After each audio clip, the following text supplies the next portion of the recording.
Buenas tardes. Good evening, and welcome to this presentation by Sir Jonathan Mills, who became the director and chief executive of the Edinburgh International Festival.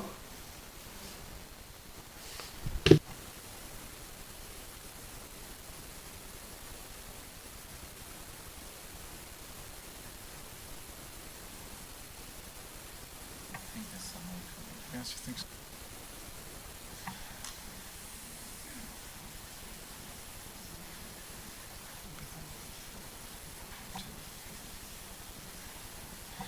Bueno, como les estaba... As I was telling you, Sir Jonathan Mills became and took up the post of Festival Director and Chief Executive of the Edinburgh International Festival in October 2006. Before this, he was the Vice Chancellor's Professional Fellow at the University of Melbourne, Director of the African Lectures and an Artistic Advisor to the New Melbourne Recital Centre and Elizabeth Murdoch Hall. Australia's most experienced festival directors. His previous posts include Artistic Director of the Melbourne International Arts Festival, the Melbourne Federation Festival, the Melbourne Millennium Eve celebrations, and the Brisbane Biennial International Music Festival. As a composer, he is regularly commissioned in Australia and increasingly in the UK and Europe. His compositions Sandakan Threnody for solo tenor, choir and orchestra won the Prix Italia in 2005. He's a visiting professor at both Edinburgh and Edinburgh Napier Universities, a fellow of the Royal Society of Edinburgh.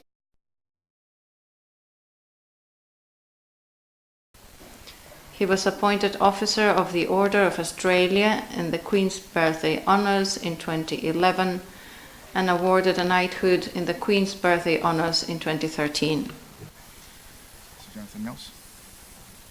Gracias. Good evening, ladies and gentlemen. When the invitation to address this gathering arrived in Edinburgh some months ago, I was truly intrigued.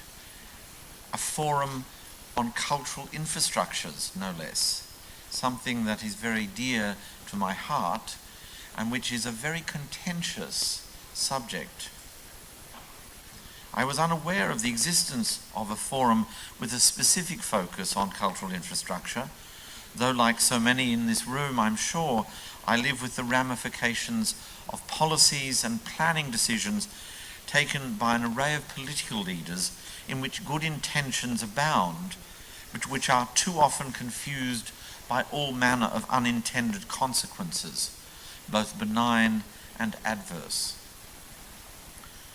Before I embark on the main argument of my speech, please understand that in spite of being sprinkled with some quite deliberate provocations, especially about the methods and processes whereby cultural infrastructure is delivered, I hope that you will accept that my comments are made in a spirit of enthusiasm, recognizing that not all places are equal when it comes to facilities or opportunities, and acknowledging the significant steps taken in every facet of cultural endeavour, including infrastructure, by various governments across the world.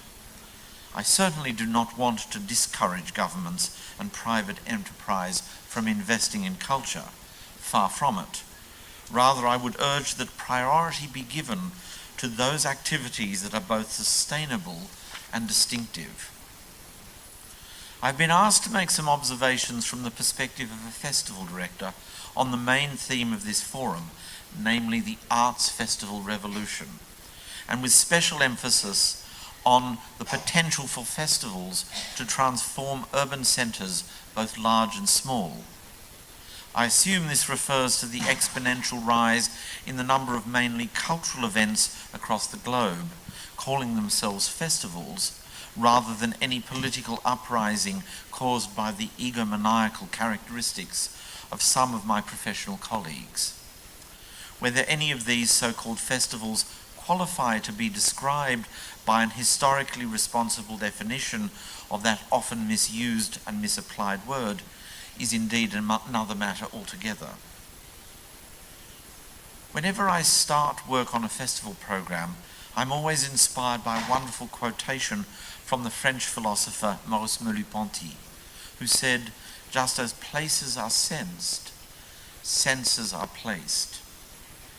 He seems to describe perfectly the reciprocal relationship between the setting and the substance that exists at the core of a true festival experience. The festival as a sensual, visceral assault, which insists that we re-engage with familiar places in forgotten ways. In an age of cars and jet engines, this is particularly important. The festival space is a perambulatory environment, an observation that hardly needs to be made in a place such as Santiago de Compostela, with its proud history of pilgrimage, and where the very idea of a festival has become enshrined within the narrative of unfolding rituals and journeys. In settings less steeped in such ancient rites and traditions, just the ability to walk between venues encourages a reconnection with familiar locations: roads, pavements, buildings, gardens, squares, churches, halls, all manner of public and private spaces. Will you stop talking? Or I won't continue.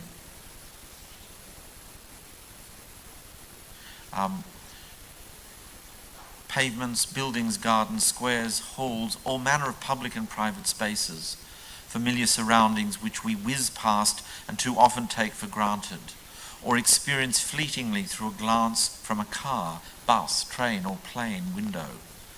The details and textures of any urban environment becoming reconfigured as places and moments of great intimacy and part of a true festival encounter. So before discussing anything as highfalutin as artistic revolutions or cultural infrastructures, let's first ask ourselves, what is a festival? I suspect in doing so we will discover a great deal about our cultures and societies, their surroundings, and the ways in which they have sustained, nourished, and reinvented themselves over thousands of years. Surely a necessary prerequisite for any meaningful discourse on infrastructure, whether it be cultural or otherwise. For festivals are ubiquitous. There's no place, continent, country, community, culture, or civilization in which they are not present. While they are often dismissed as trivial, their omnipresence would suggest that they exist to fulfill a profound need in humanity. Festivals are celebrations, and whatever their particular focuses, they should aspire to being powerful and memorable events. More than this, a festival can provide a context for ideas and an overriding sense of perspective. For all of its rowdy, robust behavior, the festival satisfies a primal craving for both freedom and control. It was a mechanism in which ceremonial forms of frustration and enlightenment could simultaneously find expression. Surely there was a daring to the life of a traditional society that would hoard a whole year's food, only to devour it all in a single orgy of feasting, dance, music, poetry, and drama. Given the precariousness of existence in such communities, this really is an extreme form of festivity. In such places, festivals were manifestations of the core rituals of a community, whether they be seasonal or personal, the cycle of life or of a particular life, the rites of spring or the rites of passage. In such times, less materially fortunate and certainly less obsessed with consumerism than our own, festivals were paradoxically moments of social cohesion. Celebrations such as Mardi Gras or Boxing Day being the one time of the year when strict social mores were relaxed or even reversed, with, in the case of Mardi Gras, men dressing as women, and vice versa, or as with Boxing Day, the rich and the powerful waiting on, attending to, and serving their very own servants. Witness the parade of the social and political elite backwards on donkeys through the streets, being pelted with bags of flour or other more pungent potions along the route. I'm sure many of us would love to do that to our politicians today. Or the grotesque demonstrations of faux femininity during Mardi Gras, complete with extravagant wigs, smudged rouge, clouds of powder and the stench of perfume. And not just in Rio during Mardi Gras could such unorthodox behavior be seen. In the voodoo ceremonies in Haiti, in Mexico during the Day of the Dead, or the more European celebrations of the winter solstice, prevailing social order and most crucially time itself, however briefly, stood still. No matter how outrageous, wild or orgiastic these events were, they were all quite deliberately short, contained within quite defined parameters, lest they get out of control, or worse, become the normal mode of behaviour. Some festivals develop for specific religious reasons. Great pilgrimages such as the Hajj in Mecca or the Kumbh Mela at places like Haridwar or Allahabad along the Ganges River have festivals associated with their particular journeys, which can be experienced through the music and poetry connected with each stage of the voyage. Festivals were also an intrinsic part of the great sporting contests in classical Greece and Rome. The ancient Olympic Games were as much competitions amongst epic poets and singers as they were amongst athletes. Taking their cue from antiquity, the modern Olympic Games from 1912 in Stockholm until the 1948 London Games awarded medals for architecture, music, literature, painting and sculpture. More recently, festivals became gatherings of like-minded enthusiasts, birds of a feather, flocking together. They usually concentrate on a particular artistic genre such as film, literature, opera, dance, music, or even jazz, although they can be as broad as encompassing all the performing arts. Such kinds of festivals can be experienced in Bayreuth or Wexford, Montpellier, Montreux or Melbourne, Cannes or Venice, Hay-on-Wye or Toronto, Spoleto or Singapore, Avignon or Salzburg, as well as, or perhaps I should be permitted to say, most especially in Edinburgh. The Edinburgh Festival is very much an event in this mould. In fact, it helped define the mould itself. The Edinburgh Festival was founded in 1947. The festival owes its origins to the urgent imperative to rebuild a sense of community in a continent that had been torn apart by the tragedy of World War II, to restore faith, to heal the heartache of shattered lives through music, opera, drama, dance, literature, painting, to pick up the fragments of a civilization shaken to its core by the atrocities of Leningrad or Auschwitz. In the words of John Faulkner, Lord Provost of Edinburgh at the time, it was to be a platform dedicated to the flowering of the human spirit, whose ambition was to embrace the world, a very international ambition. Such sentiments were particularly heartfelt in those dark days of 1947, immediately after the Second World War. Here was to be found a genuine reaction to the insanity of the exterminations of the Holocaust. It should never be forgotten that the founding ideals of the Edinburgh Festival coincided with an urgency to reach out, especially through the arts, in an attempt to recover what had been destroyed by the ravages of war. What began as an international festival, that is, an occasion for the great virtuosi from many different cultures to come together to collaborate on concerts, plays, exhibitions and spectacles, has grown into the largest celebration of its kind of the arts in the world. One can only imagine the huge sense of individual and collective relief that would have existed amongst the artists performing in that very first festival in 1947. By what miracle and by what right did they survive a period of such extreme, self-devouring madness? So there are 9 festivals in Edinburgh in summer. They are the International Festival, of which I am the director, the Royal Edinburgh Military Tattoo, a military spectacle, the Edinburgh Fringe Festival, a wonderfully exuberant free-for-all, the Book Festival, the Film Festival, the Jazz, Television and Art Festivals, visual arts that means. Recent addition to the family of festivals being a festival of politics, who would have thought? This year between them, Edinburgh's summer festivals issued approximately 3 million tickets. Some 25,000 professional and amateur artists participated in 40,000 performances, a 5,000 separate productions across 300 venues, altogether combining for an economic impact of £185 million, roughly 210 million euros. It is now big business. Perhaps the most sincere compliment that the Edinburgh Festival has received over the years is the fact that it has been copied almost everywhere else in the world. Festivals as far away as Sydney and Singapore owe in part their existence to the example of Edinburgh. And from a purely economic standpoint, one can well understand why cities look with envy at what Edinburgh has achieved. If there is flattery in imitation, there is also potential for misunderstanding. Edinburgh's festivals evolved in a unique, complex way. They were not created simply for the purposes of encouraging more tourism. They were founded in desperate times, in the worst of circumstances, for the very best of reasons. When the Edinburgh International Festival started in 1947, rationing of food and other essentials was widespread.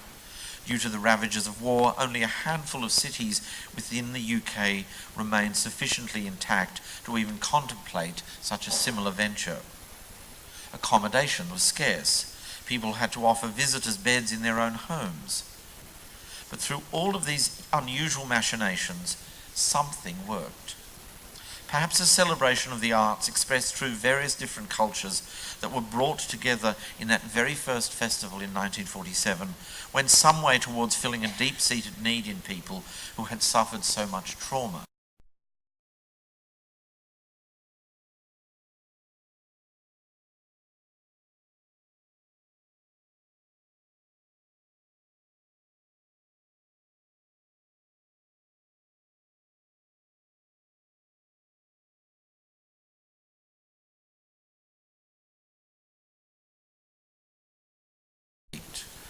Not so much planned as conjured. They are remarkable examples of defiance and independence, a motley network of mayhem in a world that is so often lacking in spontaneity.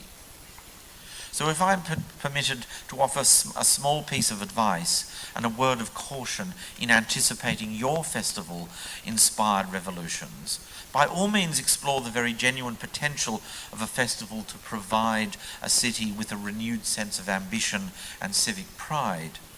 But please do so on your own terms and in terms that are consistent within your own traditions and practices.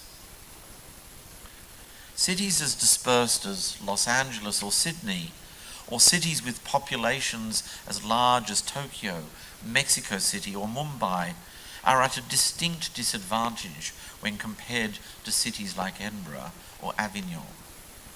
This is one reason why Avignon and Edinburgh have achieved such impact through their festivals. Within the medieval walls of the former Western papal enclave, such a concentration of artistic activity is absolutely ubiquitous. No big city could possibly hope to replicate such an experience of destiny and allure. I'm sure the same is true for the many pilgrimages that emanate and arrive at this city itself. The degree to which summer festivals in Edinburgh completely transform and overwhelm every nook and cranny of the town is truly palpable. Visitors and artists alike thrive on being able to arrive in a city like Edinburgh and immediately apprehend its scale, gauge the totality of the place, behold it all in an instant, possess it, and make it one's very own domain. Cities like Mexico or Tokyo, with their endless repetitive confusion of habitation, are by comparison confounding. They are exciting and amorphous rather than synchronous and reassuring. Confronting in their lack of a centre, their disorder verging on chaos. Moreover, a temporary takeover of such places on a scale required to have any impact, like is frankly impractical. We increased the population in Edinburgh from 400,000 to over 1 million people, over 1.5 million people. Can you imagine the proportion of Tokyo, 30 million people, doubling, to 60 or 70 million people. Just not going to happen. And therefore festivals in places like Tokyo or Mexico City just don't happen in the same way that they do in cities like this one. Any attempt to search for the unique spirit, to get under the skin of any place, physical or metaphorical, is a complex process. Yet such ideas and impulses are at the heart of making a festival. And for the purposes of this forum, they should be at the forefront of any thoughts concerning a methodology for the planning and provision of cultural infrastructure. For the past 8 years I have been living in Edinburgh. Visitors come to a city called Old Reekie from all over the world. Those with civic ambitions of a celebratory kind for their own metropolises often stare and stare in bemused disbelief, while measuring, cogitating, and becoming genuinely perplexed as to why a place with such dour inhabitants and such bad weather should have become such an appropriate and hugely successful place for staging an arts festival. Mostly they simply miss the point. None of this is about measurements or systems, categories or quantifying. Festivals are elusive. Unless one is somehow attuned, alert, aligned, or alive to the spirit of a place, its past and present, its history and traditions, no amount of analysis will make the slightest impact. So instead of perceiving Edinburgh as an amalgam of symmetrical roads and buildings clinging to the edge of an ancient extinct volcano, one should be prepared to discover and respond to a city famed for its learning and philosophy, its scientific and technological contributions to humanity. A city in which David Hume and Adam Smith thought deeply about the moral and economic progress and prosperity of their fellow citizens.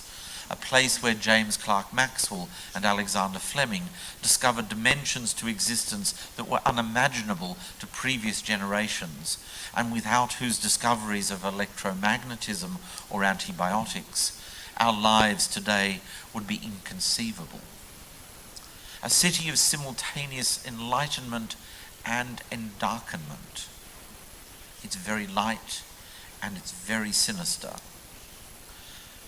A jumbled juxtaposition of orderly planned streets and dark and dank medieval dungeons. A place whose underbelly is all too easily exposed. And a city where, with the turn of one's head, the view changes from a breathtaking natural landscape to a manicured masterpiece of urban planning.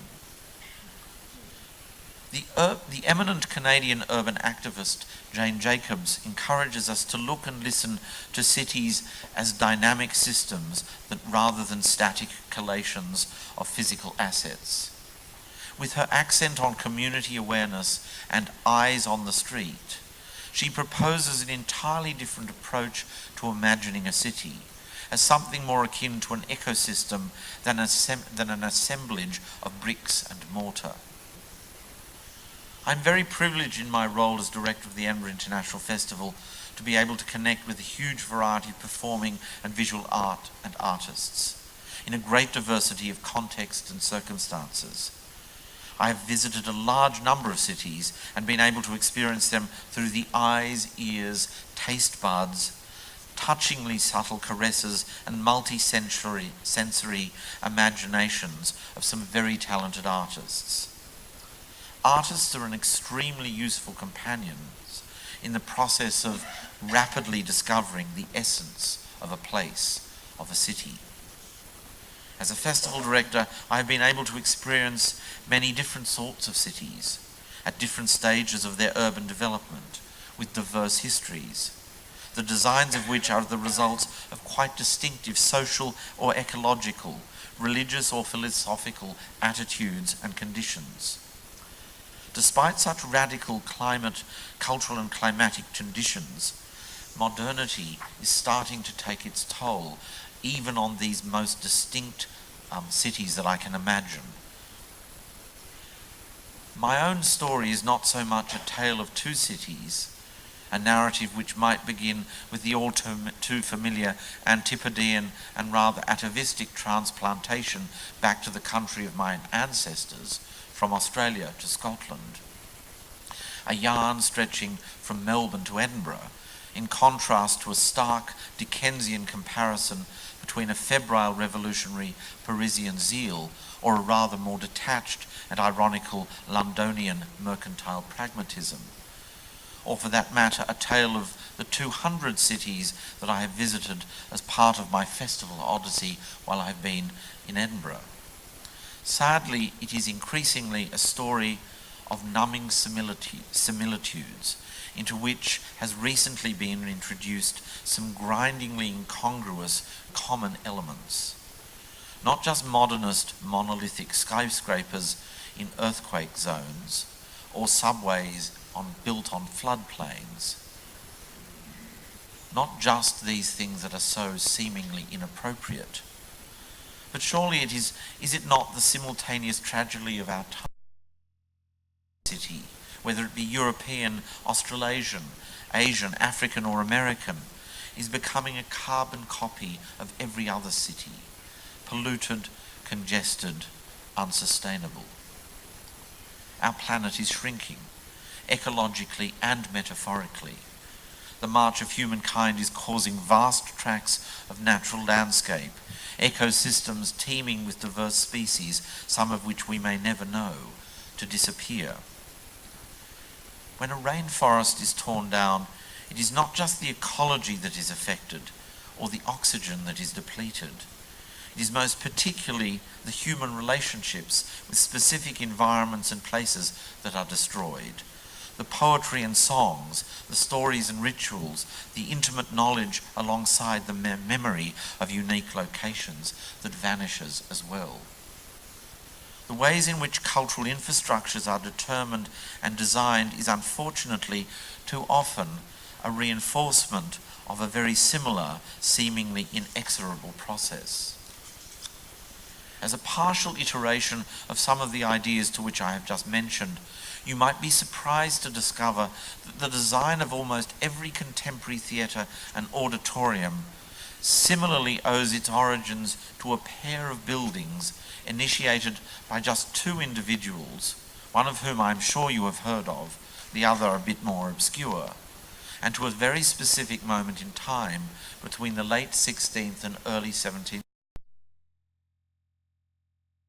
1616, to be absolutely precise, in Vicenza and Parma in northern Italy, to the famous Renaissance architect Andrea Palladio and his younger compatriot Giovanni Battista Aliotti. When one combines the achievements of Palladio and Aliotti to the metrics of industrialization, modular construction, and building economics, let alone the convenience of single-minded planning processes, you arrive at a cocktail that is irresistible and intoxicating. I am of course referring to Palladio's Teatro Olimpico, which he designed in Vicenza and which was completed after his death by his son Silla, in collaboration with Vincenzo Scamozzi, the great stage and set designer, in 1585, and Aliotti's Teatro Farnese, which was constructed in Parma a generation later in 1618. The Teatro Olimpico is an edifice of enduring importance. It connects us with the extraordinary amphitheatres of Dionysus at Eleutherius, or the Odeon of Herodes Atticus, the remnants of which one can still visit today on the southwestern slopes of the Acropolis in Athens, as well as other epic constructions at Epidaurus, Larissa, Philippi, or Taormina. To suggest that Palladio's achievement in the design of the Teatro Olimpico was to grab hold of a Greek amphitheatre and put a roof on it is of course a massive simplification, but not without some truth. Palladio's collaboration with Scamozzi, incorporating scenery with receding sightlines, is so much more than a Vitruvian reimagining of an ancient monument. The trompe-l'oeil scenography locates the Teatro Olimpico with the most up-to-date ideas of visual perspective and perception of Renaissance artists, engineers, philosophers and scientists. It was a building for its times, though not necessarily one for our own times. The Arco Scenico, or proscenium arch, which frames Aliotti's Teatro Farnese, is a ravishingly simple device and a brilliantly sophisticated architectural interpretation of the achievements of European perspective painting from the Italian Renaissance. In no way do I wish to detract from Palladio or Aliotti's innovations. I want to celebrate their genius and inventiveness. In doing so, I also recognize that their ideas are inextricably intertwined within a quintessentially early European approach to seeing, sensing, and responding to our world. One quite different from the world we inhabit today, with its recent revolutionary transformations in electronic and digital communication. The challenges that such innovations hold for the ways in which governments formulate approaches to a whole range of issues, particularly in terms of education and employment, also work and leisure, the planning of cities and the provision of infrastructure are simply without precedent. If one adds a cosmopolitan challenge to this technological conundrum, it becomes a substantially more complicated puzzle. The past millennium has been dominated by Europe. El último milenio ha sido dominado por la ciencia europea y su tecnología, su cultura y su filosofía. Aunque hay que tener esto en cuenta, hay algunas especulaciones sobre la era de una hegemonía europea que podría estar llegando a su fin. Quizás hemos empezado un periodo en la historia en el que probablemente ni una única cultura, ideología, teocracia o política será la que predomine y perviva. Así que cuando una forma tan epónima como el arco del proscenio se convierte en el diseño arquetípico o ubicuo de todo tipo de teatros, desde Siena hasta Shanghái, desde Singapur hasta Sydney, deberíamos preguntarnos una serie de preguntas profundas acerca de nuestro entendimiento del tiempo y del espacio y de la especificidad tecnológica y cultural de este tipo de percepciones tan específicas. Desde luego que hay una considerable diferencia en la forma en la que el tiempo y el espacio se comprenden y se aprecian en las culturas como la de Indonesia o la de India, la de China o la de Qatar. By a generation of young people who, unlike most of us in this room, are indigenous rather than immigrants to an era of digital communication and connectivity. And yet, in all of these places, it is this one particular Italianate frame of reference that continues to be introduced or imposed as the item de rigueur of any modern city's cultural kit. Think about it. I would not be raising these issues if I were at all confident that the decisions underlying the designs of theatres of any manner of cultural infrastructure increasingly placed within a larger consumer-oriented framework of an art centre or an arts precinct were intended as part of a desire to connect with the most appropriate, up-to-date or innovative ideas. Or, for that matter, with the people and the communities they serve. Sadly, I'm not at all sure that this is the case. So when I am asked my opinion about much of the recent developments in cultural infrastructure, I must admit that I become rather despondent. My concerns go far beyond any critique of a cultural precinct as a modern counterpart of shopping centres or department stores. It is the paucity of existing and sustainable ideas and design innovations, coupled with an absence of any genuine public discourse or debate, that I find most troubling. In his book, In Bluebeard's Castle, the philosopher and critic George Steiner has the following to say about our predicament. Technical advances, superb in themselves, are operative in the ruin of primary living systems and ecologies. Our sense of historical motion is no longer linear, but as of a spiral. we can now conceive of a technocratic, hygienic utopia functioning in the void of human possibilities. Steiner was talking about the origins of modernity and the horrible inevitability of the First World War. He could just as easily be describing the bland sameness of any number of megacities and the process of dehumanizing to which a filmmaker like Fritz Lang responds.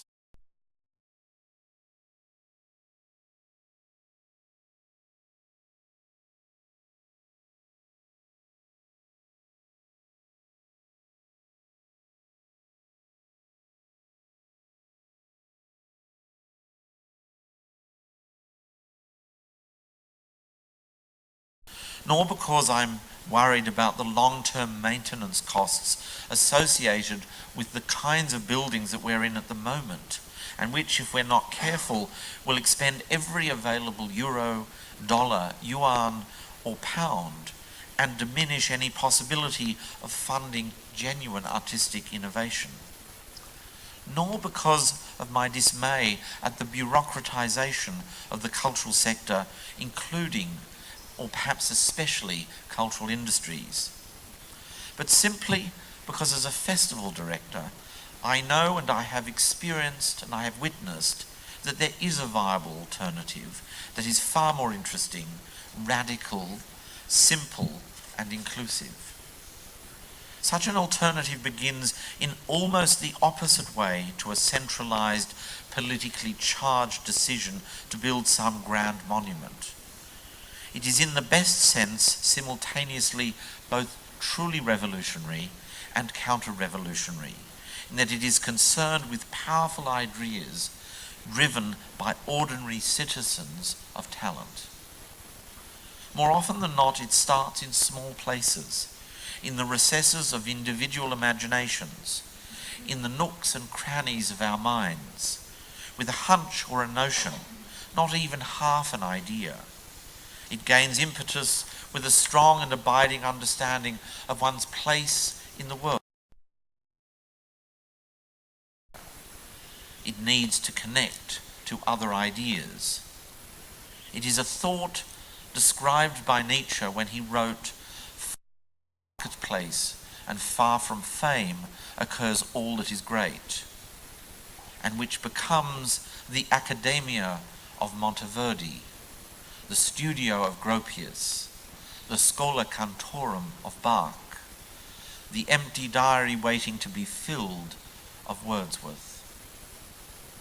Such processes are precisely the ones which we attempt to encourage in Edinburgh every August, in a place with rather rudimentary cultural infrastructures, and without an art centre, because we believe that it is more important to be a centre for the arts than to build something as anonymous, portentous, and unsustainable as an art centre. Thank you.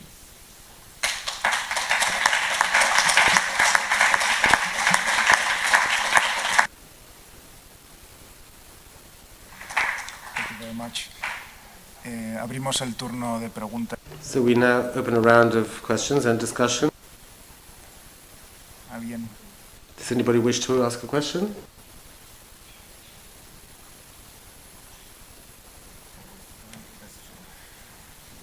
I have a lot of questions, yes.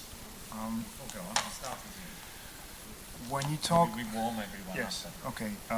Como hay traducción, when it's a bit, from my point of view, when you speak about this great heritage that exists in Edinburgh, for me, I get a feeling that it's very difficult right now if anybody should want to start a new venture in a new place. From your words, it seems kind of utopia in a way to start off such a thing in a city like, say, La Coruña, where I'm from, or what advice would you give somebody who's to be realistic in a way? The advice I would give you is never waste a crisis. I mean that quite deliberately. When you think about it, the Edinburgh Festival was the result of a crisis. The existential horrors of the Second World War. No bigger crisis than that. And the festival was a direct and immediate response to this crisis. So I say to you, especially in Spain, without patronizing you, don't waste this crisis. This is a moment for you to redefine the things that matter, to actually try to shift to a different kind of language, a different set of priorities, and a different agenda. This agenda has to be different because in just a purely practical way, the agenda that you were operating on landed you in partly in this crisis in the first place. So don't take no for an answer. Stand up for your values. Insist that it was bankers and not artists that precipitated the circumstances that we found ourselves in today, and require governments to understand that it is actually artists and the cultural sector that will give some sense of hope and optimism and some sense of community that we so strongly need at the moment. Don't waste your crisis.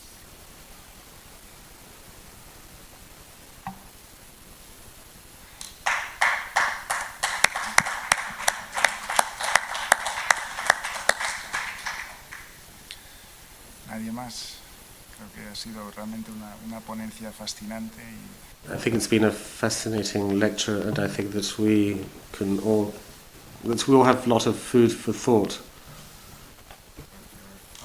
when you talk about infrastructure, once it's built, because now in Spain, basically what we have is we've had a lot of years of great investment in creating huge infrastructure, which is already there and which will exist, because there's no way of turning back the clock.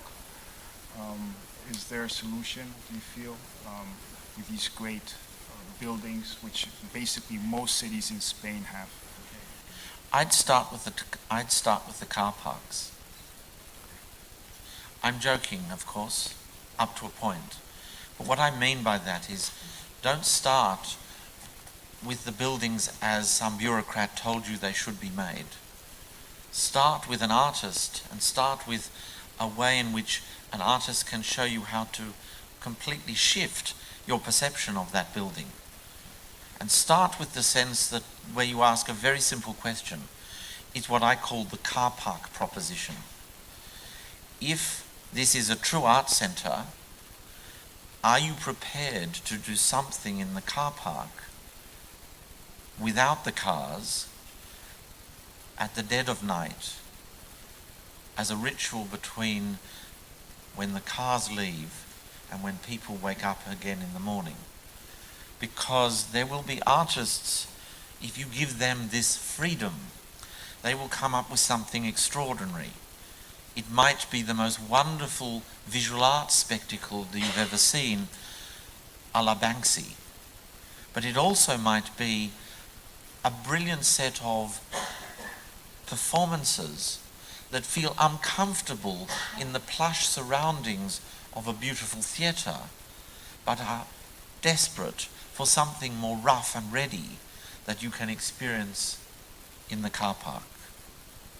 So I'm saying, ask artists to reimagine these buildings for you, and even if they are a perversion of these buildings, they are still undertaken with care and thoughtfulness by artists. We have in Edinburgh one great benefit.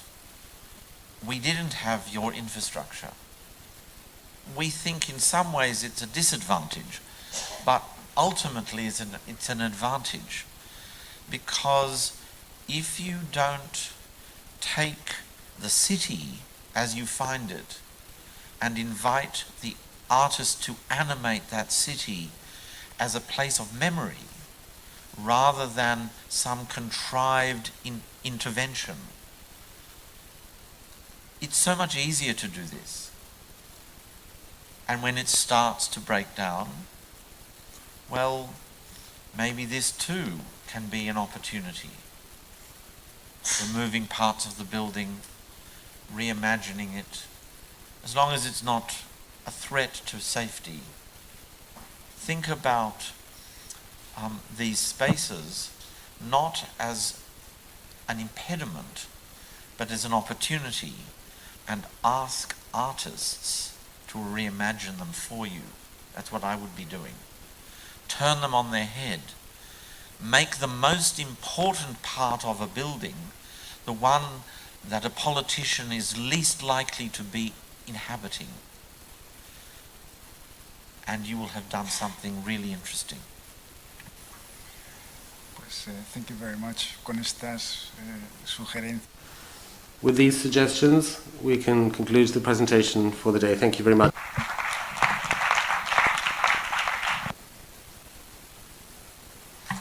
Bueno, si hay más preguntas, bienvenidas. If you have other questions, you're welcome. Yes, yes.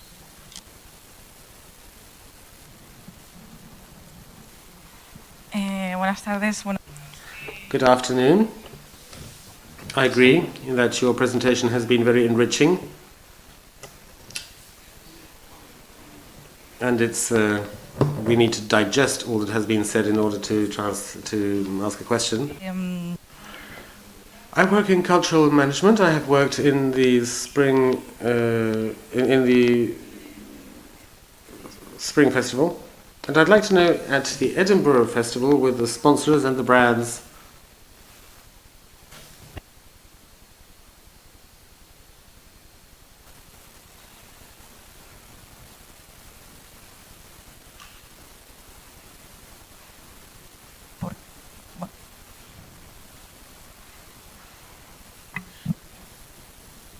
We are facing a very interesting phenomenon at the moment in terms of sponsorship. We are moving away from corporate sponsorship and much more towards individual support. The amount of money that we raise from private enterprises, whether they be individuals or corporations, is the same. In fact, it's more, but it's much less from corporations and much more from individuals. And this is a remarkable shift. I think in the case of the UK, it's because of two reasons. One, very directly because of the financial crisis and the fact that the banks were not in a position to give so much money, and businesses were nervous about their future.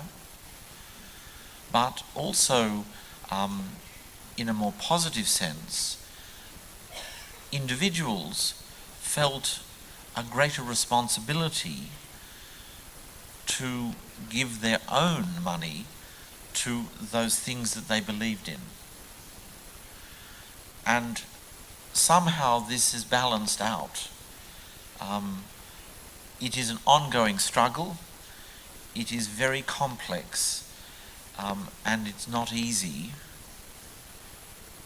And in the case of corporations, it's also made ever more complex by the fact that there are shareholder activist organizations that are questioning why a corporation is giving money to this festival or that arts organization.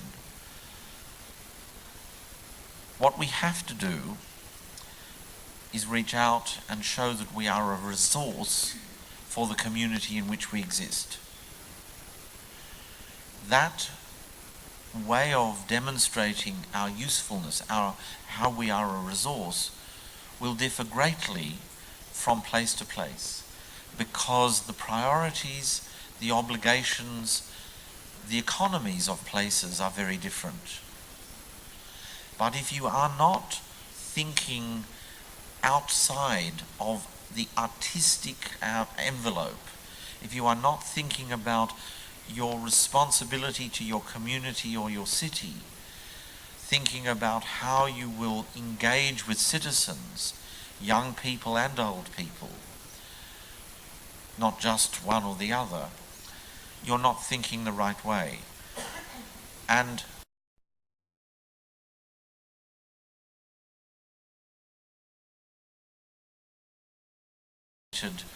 as a fundamentally important part of your city or your town, somehow people will support you to make this, to create this and to sustain this.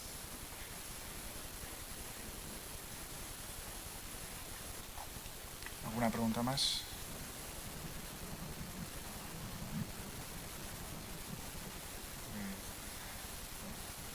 Thank you very much. Muchas gracias.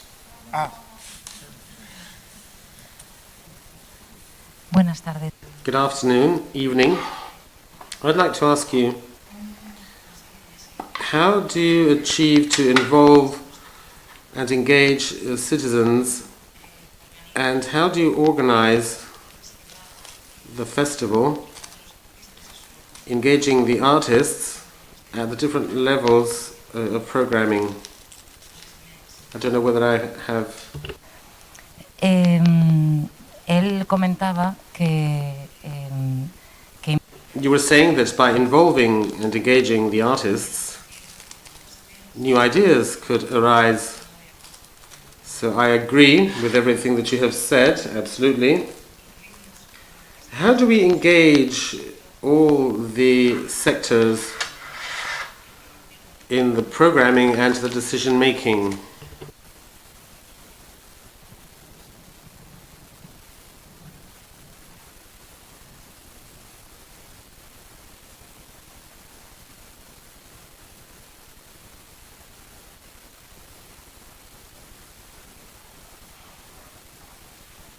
Okay, I will try to, this is a very big question you ask. I think in the case of Edinburgh,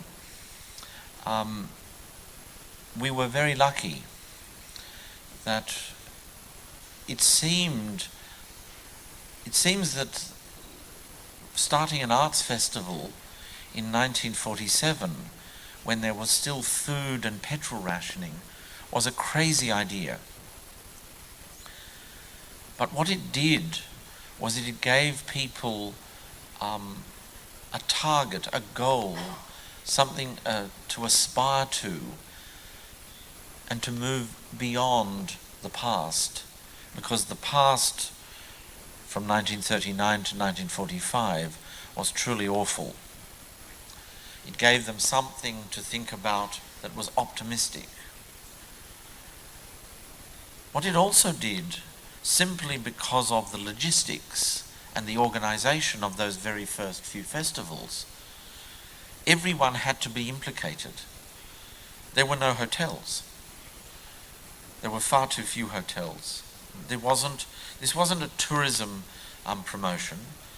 This was a struggle for definition of what kind of life people wanted after the war. And so if people were to come to Edinburgh, you had to offer them your own home. The hotels were individual people's homes.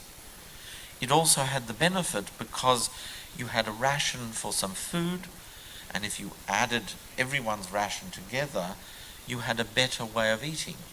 So it had very practical considerations. And so from that basis of building up a genuine sense of community, of inviting people into your homes, into your most intimate spaces, what better way to start an engagement of social dimensions of a festival? What better way to encourage citizens to participate or to feel optimistic about this event? Wasn't done in a contrived way for that. There was no alternative. If this festival was to start, people had to billet people lend people their spare rooms. And in terms of artists, what I can say to you is that from the very outset, there was a very, very deliberate attempt to think outside the box and to be provocative. It doesn't seem like this today, but when you think that the first orchestra to perform at the first Edinburgh Festival was the Vienna Philharmonic Orchestra, every member of that orchestra 2 years earlier, if they had arrived on Scottish soil, they would have been put in jail as an enemy alien. So here we are, inviting into our festival, the very first festival, our former enemies. We create a neutral space. That is not to suggest that it is neutered or bland, but it is a space of many diverse, often contentious, competing and disagreeing voices. And it is a space where all of these different ideas are offered respect and thoughtfulness and love. Now, of course, there is nothing radical about inviting the Vienna Philharmonic Orchestra today. But I would suggest to you there will always be something that is radical, something that is unpalatable, and something that is difficult.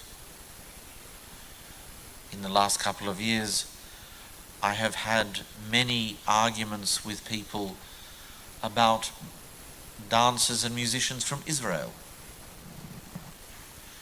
I have had equal numbers of discussions and disagreements with people whose artists come from countries where the regimes and the governments do very bad things to individual citizens.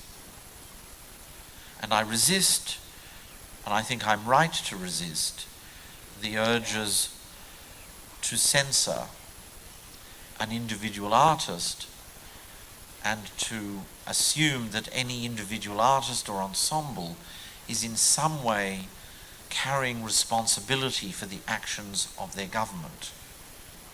Which is not to suggest that there are some artists who are irresponsible themselves in their actions and their attitudes, and whose actions and attitudes are against this open-minded space. I remember very well saying from the platform of a festival program that was being interrupted by many demonstrators, I reminded them that it was absolutely appropriate for them to disagree with the policies of the State of Israel. The musicians performing disagree with the policies of the State of Israel. They were all members of the East-West Divan Orchestra. But I was really surprised when these protesters decided to be negative to this concert, when in the same festival I had brought the National Theatre of Palestine from Ramallah, and not one single person who purported to be supportive of the Palestinian cause went anywhere near that ensemble to show them support or solidarity. So it's very important to understand that we should fight for artistic independence and integrity. And although there is so many ways in which artistic decisions can be defined in political terms, and I have much sympathy for the idea that everything can be interpreted politically. I want to insist on a space in which diverse and divergent views from artists themselves can be heard without interference and with a great deal of directness.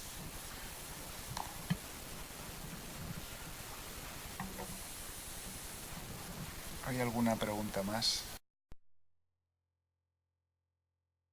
Well, if that's not the case, I'll say thank you, but if I say thank you and that's all, I'm sure someone will ask, okay, so apparently that's it now. Muchas gracias. Thank you very much.